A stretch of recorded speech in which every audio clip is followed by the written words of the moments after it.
Oke guys, sekarang masuk di episode ke-13. Bagi yang belum nonton sebelum-sebelumnya bisa tonton dulu biar paham. Langsung saja enjoy the story. Cerita berlanjut di kantor Roland. Ada Scroll, Nightingale, dan Roland sendiri. Scroll sangat tertarik dengan sosok yang ingin Roland nikahi, yaitu penyihir. Sebenarnya apakah Roland ini tahu jika penyihir ini nggak bisa punya anak? Mendengar itu, Roland heran. Apakah ini salah paham lagi seperti tentang Gunung Suci kemarin? Ternyata ini sudah terbukti benar. Tidak ada bukti bahwa penyihir bisa punya anak. Roland punya hipotesa, apakah penyihir ini adalah manusia yang sudah berevolusi? Jadi dia nggak cocok sama orang biasa. Walaupun begitu, rasa cinta Roland terhadap Anna tidaklah goyah. Roland ini merupakan manusia modern. Dia tidak peduli dengan keturunan. Jika yang menjadi kendala adalah mengenai pewaris tahta, maka Roland hanya tinggal menciptakan sistem politik yang tidak mengandalkan pewaris atau keturunan. Ya mungkin dia bikin sistem politik demokrasi lah, presidensial lah, atau apalah. Tiba-tiba datang Carter. Dia melaporkan adanya pembawa pesan dari Longsong Stronghold yang barusan sampai dan melaporkan bahwa pasukan Timothy sudah menguasai Longsong Stronghold atau benteng Longsong ya. Mereka ini ada 50 orang. Mendengar itu, Roland langsung mengirimkan Maggie dan Lightning untuk mengintai ke sana. Sementara itu, di Katedral Longsong Stronghold, pasukan Timothy sudah membantai mereka semua tanpa ampun. Salah satu pendeta di sana heran kenapa pasukan Timothy kok punya pil suci yang dikembangkan oleh Holy City atau gereja. Karena yang mereka tahu, gereja itu mendukung Roland bukannya Timothy dan hanya memberi pil suci ke mereka. Tapi ya nggak banyak cincong, mereka langsung ditebas oleh pasukan Timothy. Lalu salah satu pasukan Timothy melaporkan atas ditemukannya ribuan pil suci yang tersimpan di ruang bawah tanah. Keputusan yang tepat menggeledah Rejas terlebih dahulu sebelum menggembur Roland.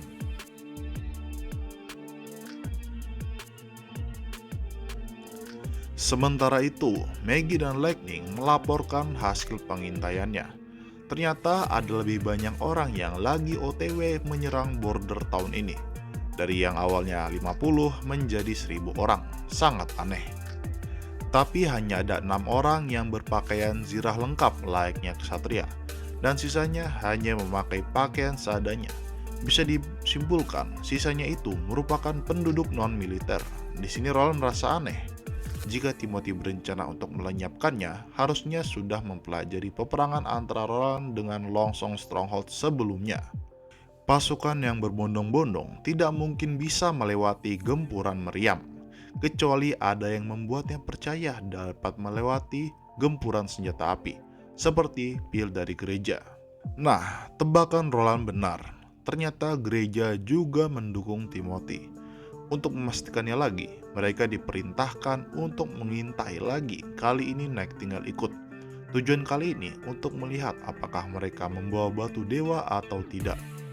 Kejadian ini membuat Roland menyesal atas tindakannya yang kurang koordinasi dengan Longsong Stronghold yang kali ini merupakan wilayahnya. Menurutnya, dirinya ini masih naif, tapi tenang saja. Apapun yang terjadi, Anna dan para penyihir Witch Union tetap berpihak pada Roland. Persiapan perang dimulai. Terlihat semua pasukan sibuk mempersiapkan pertahanan yang kokoh selain hanya menggunakan tembok. Laporan dari mereka bertiga juga sudah memastikan batu dewa yang dibawa musuh. Kali ini, Roland memilih untuk bertahan dengan membangun banyak bunker di depan tembok untuk keamanan ekstra dan juga merajuk pada Perang Dunia II yang dimana ada garis pertahanan pasti bakal ada bunker di situ.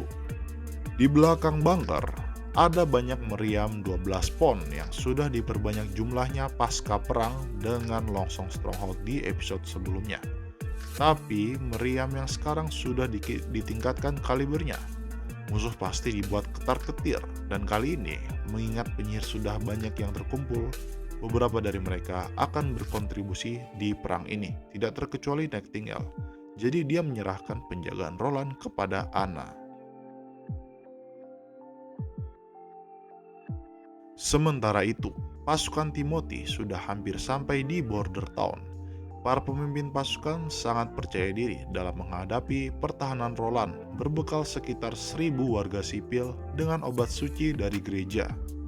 Tak jauh dari situ, terlihat ada Nightingale yang sedang mengendap-endap mengintai mereka semua. Singkat cerita, Border Town sudah terlihat oleh pandangan mereka dan sudah siap siaga menahan gempuran pasukan Timothy. Mereka gak menyangka Petrov yang lemah lembut itu langsung mengirimkan peringatan ke Border Town. Mereka juga sudah mempelajari senjata yang digunakan Roland pada pertempuran melawan Longsong Stronghold sebelumnya, yaitu menggunakan meriam yang tidak bisa menembak terus-menerus, pasti akan kewalahan dalam menghadapi manusia yang menggunakan pil suci.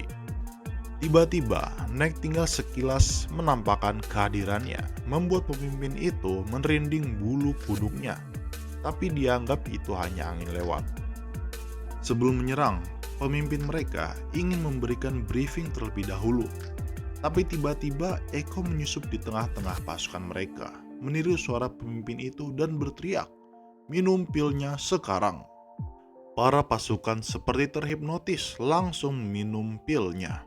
Seketika mereka menjadi brutal pada saat itu dan menyerang garis pertahanan secara membabi buta tanpa strategi.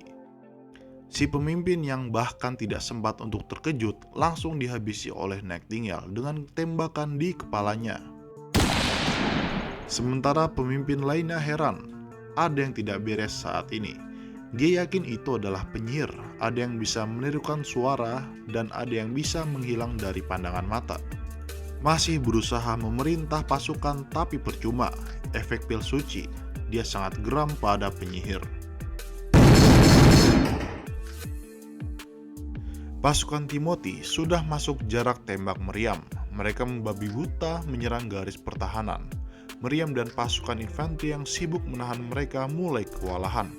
Tapi mengingat mereka di dalam bunker aman jadinya. Tembak! Reload, reload! Walaupun di dalam bunker, tapi masih ada kemungkinan kecil tombak yang bisa masuk melewati lubang yang kecil itu. Dan tidak disangka ada satu yang masuk menusuk salah satu orang di sana. Walaupun kesakitan, dia yakin dengan kemampuannya Nana yang akan menyembuhkannya dalam waktu singkat. Sementara itu di luar bunker, pasukan musuh makin mendekati jarak tembak dekat meriam.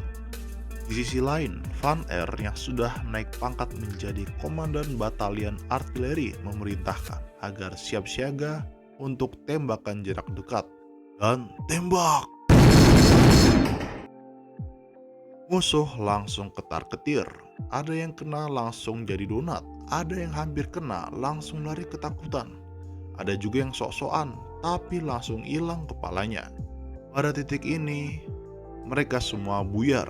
Gak ada koordinasi yang mumpuni.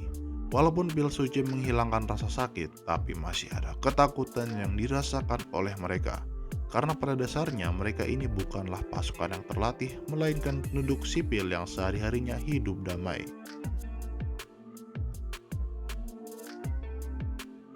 Pasca peperangan, bagian medis, Nana terlihat sangat sibuk karena banyaknya prajurit yang butuh pengobatan dengan cepat.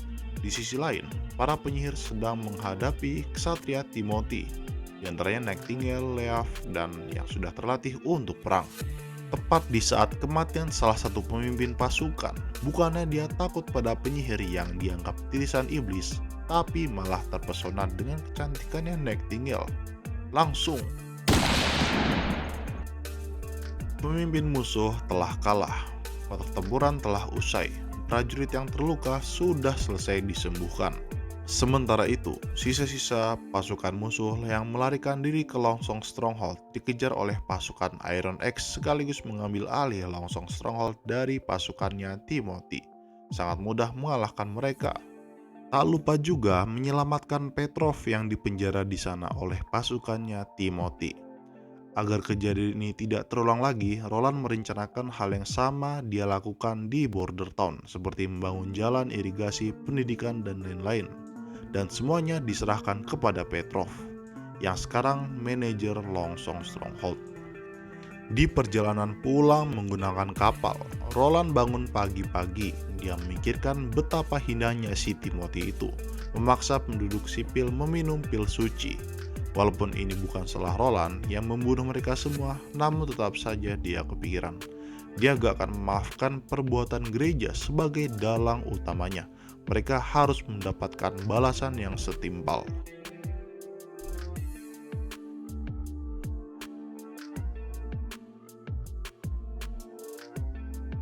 Sementara itu, jauh di tengah laut, terlihat Ash yang sedang menuju markasnya, yaitu Sleeping Island. Dia diantar oleh kaptennya, juga rekan para penyihir di sana, jadi udah biasa.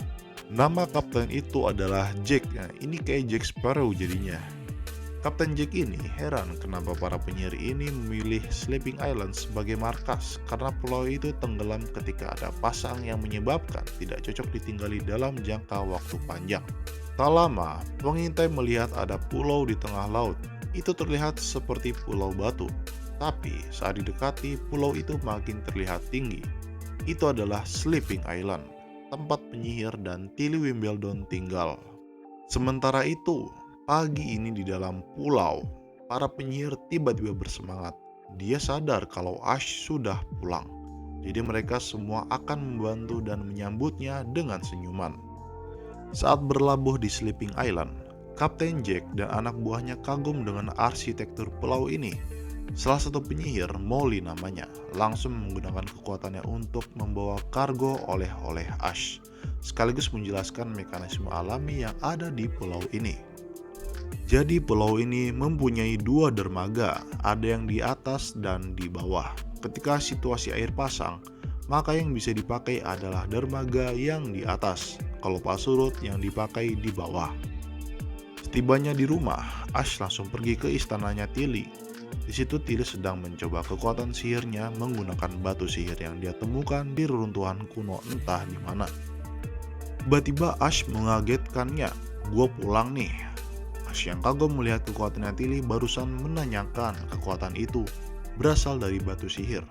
Hanya penyihir extraordinary yang bisa melakukannya. Oh iya, ternyata penyihir extraordinary yang Ash maksud sebelumnya itu adalah si Tilly ini. Lalu Ash disuruh mencobanya dengan mengalirkan sihir ke dalam batu itu, tapi dia masih belum bisa. Selain batu sihir ini, Tilly juga mempunyai batu sihir lainnya yang mempunyai efek yang berbeda-beda. Hal ini menimbulkan pertanyaan yang besar. Apa itu sihir sebenarnya? Walaupun ada berbagai macam penyihir yang kekuatannya berbeda-beda, namun jika memakai batu ini, kekuatannya akan dikonvert menjadi energi yang sama. Hanya penyihir extraordinary yang bisa merasakan perbedaan kekuatan sihir di sekelilingnya. Ada reruntuhan kuno di wilayah Seawind. Mungkin akan terjawab pertanyaan ini dengan pergi ke sana.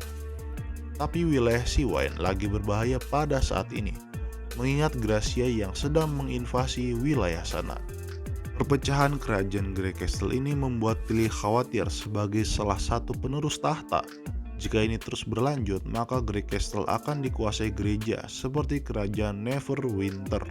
Melihat Tilly yang sedang berpikir ini, Ash mengomentari dia sangat mirip dengan kakaknya Roland.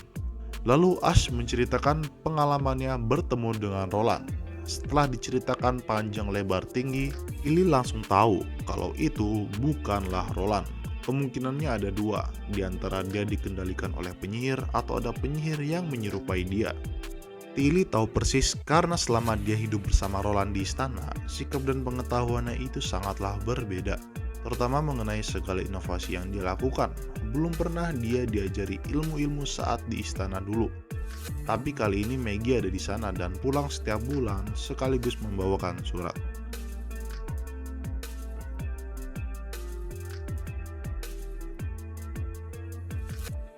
Scroll sedang melihat cermin. Baru kali ini dia melihat dirinya sejelas itu. Cermin ini dibuat menggunakan kemampuannya Soraya. Dia melukis menggunakan sifat Merkuri dan akhirnya menjadi cermin. Roland juga sudah membuat mikroskop yang sedang digunakan bersama Anna. Anna terkejut ketika pertama kali melihat mikroorganisme, yaitu bakteri yang ada di dalam genangan air. Roland lalu menjelaskan tentang mikroorganisme kepada lainnya. Ya, kalian paham lah. Ini juga penyebab air sungai yang harus dimasak terlebih dahulu sebelum diminum, dan penyebab busuknya makanan juga. Ada mikroorganisme yang baik dan jahat. Lily penasaran dengan semua itu, mencoba melihatnya melalui mikroskop. Dia berpikir kalau mereka ini adalah penyebab busuknya makanan, sedangkan kekuatannya ini bisa mengawetkan makanan. Lalu ia mencoba sihirnya ke dalam air itu dan ternyata mengejutkan. Tiba-tiba ada bakteri aneh yang memakan bakteri lainnya. Nightingale yang lagi ngobrol teralihkan kepandangannya ke Lily. Dia menyadari kekuatannya Lily berevolusi lagi menjadi semacam bola berbulu. Ya kayak bakteri yang punya kaki banyak lah. Setelah diperhatikan Roland, ternyata kekuatannya Lily ini berhubungan dengan mikroorganisme. Jadi faktor evolusi bukan cuma mempelajari teori partikel aja. Selanjutnya dilakukan pengetesan untuk memastikan lebih lanjut evolusi kemampuan Lily. Nantinya ini akan berdampak kepada pengembangan obat di Border Town. Di kamar mandi, Lily memikirkan evolusi kekuatannya. Saat mandi, kesimpulannya itu ada 2 jenis bakteri yang diciptakan Lily, yaitu induk dan replika. Bakteri yang baru dibuat disebut induk. Jika dikasih kekuatan terus-menerus, maka dia akan hidup selamanya. Tapi jika Lily jauh 5 meter, bakteri itu akan mati. Dan juga dia nggak tahan sama batu dewa. Sedangkan yang replika ini hasil pembelahan yang induk, tahan dengan batu dewa. Tapi jika dipanaskan, maka akan mati. Kekuatan ini sangat berhubungan dengan bakteri dan virus yang menjadi dalang suatu penyakit. Setelah mandi, Luna kesel karena sebelumnya Lily menganggap teori partikel itu gak penting, tapi kekuatannya malah berevolusi. Ya walaupun bukan karena teori partikel sih. Luna masih sulit menguasai kekuatannya, mengingat medan magnet itu tidak tampak oleh mata maupun mikroskop. Lily menyarankan kalau Luna ini harus banyak-banyak minta saran kepada Anna yang memang dia tuh pinter fisika. Sekian dulu untuk episode kali ini. Tungguin aja episode selanjutnya. Makasih guys udah nonton terus. Mau like, subscribe itu karepmu. Terima kasih dan sampai jumpa. Ciao.